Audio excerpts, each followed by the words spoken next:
This podcast is brought to you by Mapper Forward's new Patreon community, the Global Coffee Think Tank. Check the show notes or head to patreon.com/mapperforward to find out how you can become a member today. Welcome to the Daily Coffee Pro by Mapper Forward, friends. I'm your host, Lee Safar, and I'm joined today for episode 6 of our series with the fabulous Gibby Little. We are talking about entrepreneurship and innovation, and Gibby is the owner, developer, and all-round badass around the Gibby Jug. Thanks for joining us again, Gibby. Yeah, hi everyone. So today we're going to talk about the pitfalls of entrepreneurship. And there are a few. I have this saying with all the consulting work that I do, and I say this to every single entrepreneur that starts working with me as a consultant. Business is going to teach you everything you never wanted to know about yourself. What are some of the things that you've experienced as pitfalls as an entrepreneur? And what has it shown you that you didn't want to know about yourself? I didn't want to know about myself. In terms of entrepreneur? Well, so for me, some of the things that entrepreneurship exposed to me that I didn't want to know about myself was that I didn't have a lot of the knowledge that I thought that I had. I didn't have anywhere near the amount of grit that I thought that I needed. I was not comfortable being alone. As an entrepreneur, you spend so much time on your own. And I used to be a very social person. And then when I became an entrepreneur, I realized this is a really lonely gig. Did you find any similarities from that perspective? No, actually, the only something that I didn't know is law and regulations about the trademark. That this is my big mistakes, that I miss it in China, and it cost our brand a fortune. Now we have to hire a lawyer and stuff like that, and it ruins everything. It ruins my life. It ruins my business, and I wish I know. And that's why I come here today. I want to share my story, because I want everyone that want to be entrepreneur. You doing your brand, like even a coffee brand or food and beverage, any brand, you can be big one day. Please do your trademark now. Right. So before you think you're gonna be famous, you're already famous. You always think that you're already famous. You're gonna pay maybe $300 and from the start. Yeah, just do it in China. So for you, I guess, did it uncover to you that people were not as good as you thought that they were? No, I mean, like when I first start, we have a little knowledge about the law trademark in Australia. My case, no one even knows that it's gonna happen. Why not? I actually, yeah. Did you think it was because Gibby Little, the brand, was so famous, and it was, that you thought that nobody would think about doing something like that? No, I mean that people thought that if you register in Australia, it will protect you. It will not protect you. Yes, I would like to know this before, because I think that we are in Australia, the top world country. The law will be strong. No, it something is, that you must learn in China. The world. Yeah, you must understand the world, the law for the world in each country. Yeah. You remind me when you say that about one of the other things that I learned about myself when I became an entrepreneur. I was a little bit more naive than I wanted to admit. Okay. You know what I'm saying? I was naive about the law. I was naive about people's goodwill. I thought that, look, here in Australia, in the coffee industry here, the people who I saw that were opening businesses were all people who really wanted to see everyone else succeed. Most of them, right? You, Noah, they wanted to do well, and they wanted to see other people do well. And they didn't want to screw anybody over. They just wanted to do well themselves. When I went out into the business world, what I noticed was that there were people who wanted to crush other people. Got you. Yeah. And they would happily do that by copying your product, or they would do that by suing you, just to bury you under the legal fees to see if it will break your business. And like you, when you say you didn't know enough about the law, I was a little bit too naive about the law and about the way that people use the law to break other people's businesses. As a sport, they do it just because they can. Yeah, I see. That was a part of it that I think if we're talking to other entrepreneurs, which is why you and I are here, particularly in this episode, it's to say that, you know, entrepreneurship is a really beautiful thing. It will teach you all the things you never wanted to know about yourself and give you the opportunity to push beyond that and grow and develop and become very successful and do all the things that you wanted to do. But people need to understand it comes at a cost. Yes. It's not that easy. People thought to do a GB brand, maybe, you know, contact the factory and ring and put stick logo on. It's not that easy. We have so many brands, but not too many brands that come global, right? You can do your own Elixir, put a laser here. It's not that simple. Trust me, it's a lot of work. Yeah.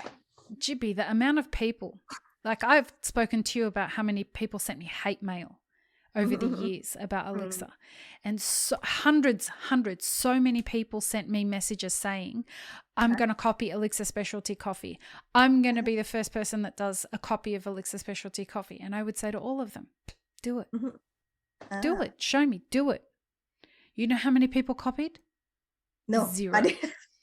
Have you ever seen one? Have you ever seen anybody try and copy Elixir? None of them. It's, folks, we want to tell you and hear us really, really, really loudly here. To be the first to market on something means something. It really, really does. It's not just it's so much more than just figuring something out, putting a sticker on a product and shipping it out. The first like proof of concept part of a business, that's the honeymoon phase. That's when everything's so exciting, right, Jibby? Like it's hard, but it's also very, very exciting. You've got so much energy and you can see that it's going to work. But then when shit gets serious and people start suing you or people start copying you or a whole bunch of things that can go wrong. This is when you're really tested as an entrepreneur, right, Jibby? For me, my first problem is the hardest in the very beginning when I start. You know why? Why? My jug is so pointy. Back in the old day, no one ever no. And it's a lot of like comments with the very, you know, when you get used to some sort of spout, when you first you're gonna hate it somehow because you don't want to change, you don't want to adapt. You know, you always, I got a complaint like, you know, my friends like, oh, I heard that the guy told that, oh, the jug's not going to work. This is a weird jug. The jug is not straight and, you know, it's weird. Like, you know, people can hate it. But some people that keep supporting me is mostly a new generation. When they're born, they start to become a barista. They already seen GB jug and it's already in their mind. They don't have to adapt. Yeah, they don't have. But when I start, when you create something new, people against it. They don't want to like, ooh, so new. You don't have to tell me. That has happened to me.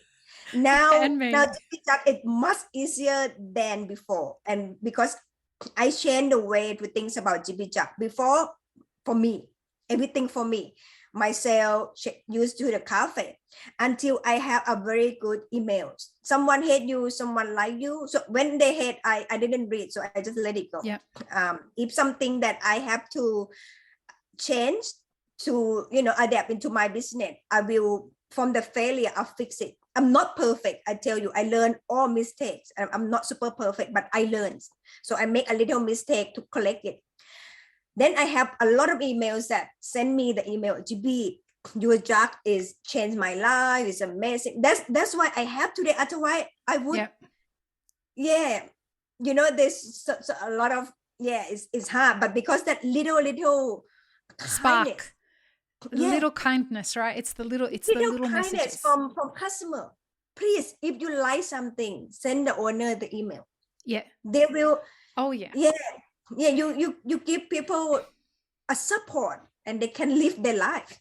So I get that a lot of email. That's why I kind of like, okay, from now on I change. So my philosophy about GP Jug, it create for customer, for other, not for me anymore. That's why we customize with pattern, with cup size.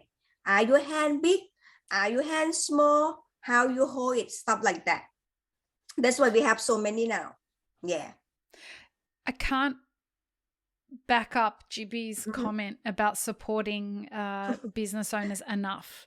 Like if the only thing that you do is go and tell someone who has had the courage to start a business, if the only thing that you do is go and tell them that their product has made a difference to you, I cannot tell you how much that business owner is going to love that. Yes. If all you do is write them a message and say, your GB Jug or your Elixir or your podcast or your coffee or whatever it is really made me have a great day today. Yes. You can't imagine how much that means to a business owner, because the challenges that business owners face on a daily basis are much, much harder than they are usually given credit for. Yeah. And for some reason, we don't talk about we talk about it on this podcast, but in the coffee industry in general, nobody really talks about the challenges of being in business. Yeah. Do they? Yeah. You're right. So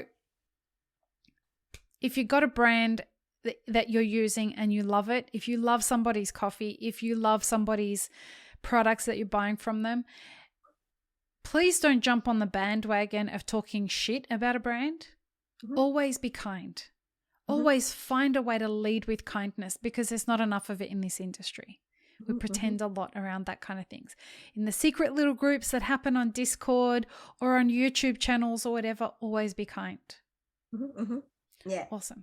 Do you want to add anything to that, GB? I think if you don't like the products, just tell them, send them the emails. Don't put the review yet. Just give them a chance to, to fix it. Everyone want to be better. And your little emails is a part of the word innovative, because you send me the emails, like the message, personal message, that give me a very, very big opportunity to create such a new innovative product, because I can give it a go.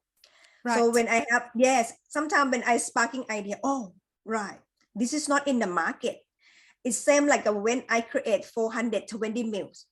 My brand is the first brand in the market in the world that do this side. Why? Because I was thinking in terms of cafe owner, a barista. I show you it's going to be this side. Okay. You know, when you use 600, you pour in the big side, you always left some over. Before we just top it up. Right. And the milk become like reuse and reuse again. And then I come up with the ideas that, why don't have one jug that can pour in a takeaway cup or the big cup without anything left over. Yeah. And work with the small cup as well if you put a little bit less. That's why this is Save the Breads 420 ml. It's the best seller. No one ever thinks about it. But because of you guys send me a very big support. So I still keep going create this thing, That's why 420 is not only my idea. Actually, it comes from too many support. So what you're saying is the feedback that you get from people, the emails that you get, whether they're emailing you to say thank you or they're emailing you to say, I hate what you do, all of it, you consider it, and it leads to more innovation. Yes. Correct. I agree with that. And it returns to your society. Come on. Yeah. It's a feedback loop, right? Like you contribute to, especially a mind like yours that's always thinking of how to do better, how to increase the value of the brand to people so that you can keep growing the company. You feed off this kind of feedback, right?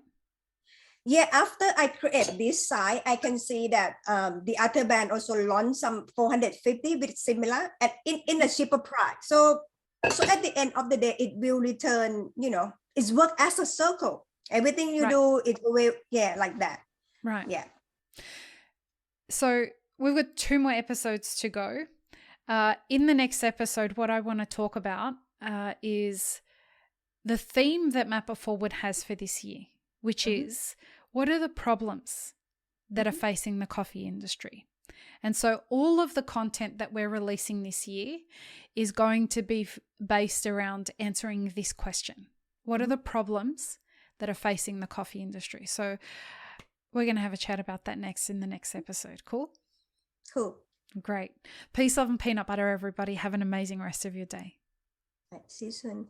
Thanks, friends. If you enjoyed this video, here's what you should check out next. Consider supporting Map It Forward on Patreon and be sure to subscribe and hit the notification bell before you leave.